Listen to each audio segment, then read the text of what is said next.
A tow truck driver was ordered to pay back $30,000 to customers after the North Carolina Attorney General filed a lawsuit claiming he was racially targeting car owners. WBTV investigative reporter David Hodges has been investigating tow truck drivers David Satterfield for years.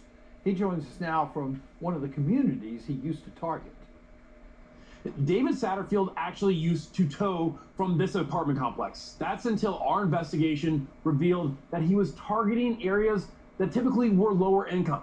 The data from our report ended up in the Attorney General's lawsuit, and now there's a judgment against Satterfield. And over the years, we've talked with a lot of people who suffered at his hands. You pepper sprayed somebody without warning. He pulls out his phone and he says, "I'm feeling threatened," and pepper sprayed me right in my face twice. He's still up to the same shenanigans. He shouldn't be able to tow. He shouldn't even be able to operate a business under any name, under any circumstances. According to the order that Satterfield agreed to, he is to pay the Attorney General's office $30,000. That money will then be distributed to people who he has towed in the past and have complained about him to the Attorney General's office.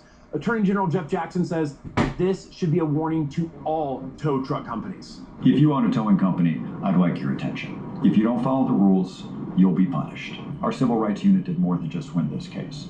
It set a precedent for cases like this going forward. But if you're making a buck by breaking the law, we've got a new playbook to go after you, and we will. Coming up at 7:30 on Your Side Tonight, I'm talking with Jamie Bull and digging deeper into both Satterfield and North Carolina's towing law.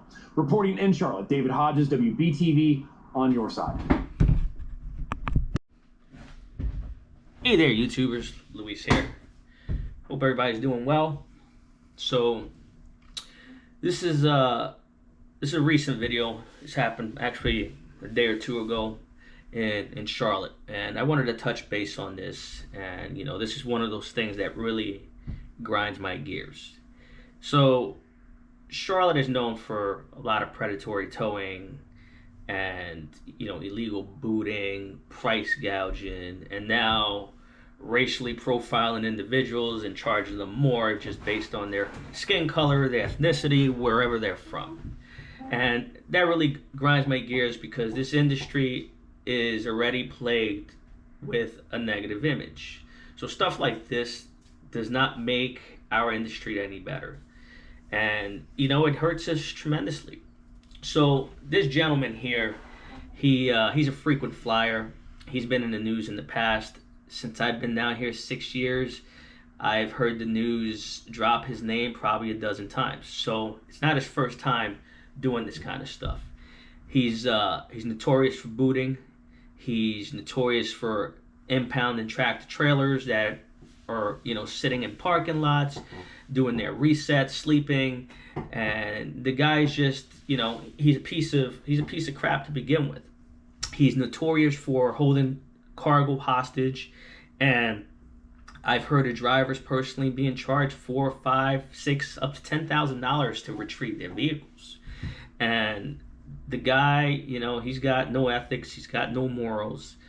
I'm a little upset that he's only being hit with a $30,000 judgment, because I can just imagine there's a lot of more victims involved, and $30,000 is not really gonna affect him tremendously, because what he's gonna do, and he's done it in the past, he's gonna file for bankruptcy, open another tow company under another LLC, and he's just gonna continue the cycle.